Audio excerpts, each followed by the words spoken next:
நேற்று ஒரு போஸ்ட் ஒன்று பண்ணியிருந்தேன். என்னென்னா 1691 ஆம்பளைங்களை கற்பழித்தது ஒரு பெண் அப்படின்னு சொல்லிட்டு ஒரு போஸ்ட் ஒன்று போட்டிருந்தேன்.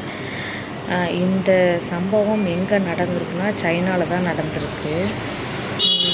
சைனாவில் தான் இந்த பொண்ணோட பேர் சிஸ்டர் ஹாங். சிஸ்டர் ஹாங்னால் நம்ம தமிழில் டிரான்ஸ்லேட் பண்ணி பார்த்தோம்னா சிகப்பு பெண் அப்படின்னு சொல்லிட்டு தான் வருது. இந்த சிஸ்டர் ஹாங் இருக்காங்க பார்த்திங்களா, இவங்க கணவன் இறந்துட்டாங்க. இவரோட ஹஸ்பண்ட் இறந்துட்டாங்க. இவங்க தனியாக தான் இருந்திருக்காங்க. இப்போ நம்ம சமூக வலைத்தளத்தில் சில இதில் பயோன்னு சொல்லிட்டு ஒரு ஆப்ஷன் இருக்குது. அந்த ஆப்ஷனில் இவங்க என்ன போட்டிருக்காங்க அப்படின்னு பார்த்தீங்கன்னா, என்ன எழுதியிருக்காங்க அப்படின்னு பார்த்தீங்கன்னா, என் கணவர் இறந்துட்டார், எனக்கு இன்னொரு ரிலேஷன்ஷிப்பில் இருக்க ஆசை, உங்களுக்கு யாருக்காவது விருப்பம் இருந்தால் என்னை தொடர்பு கொள்ளுங்க அப்படின்னு சொல்லிட்டு அவங்களோட கான்டாக்ட் நம்பரும் அவங்களோட கமெண்ட் பாக்ஸஸ்லாம் ஆன் பண்ணி வச்சுருக்காங்க. யார் வேணாலும் கமெண்ட் பண்ணுங்கள் அப்படின்னு சொல்லிட்டு ஆன் பண்ணி வச்சுருக்காங்க.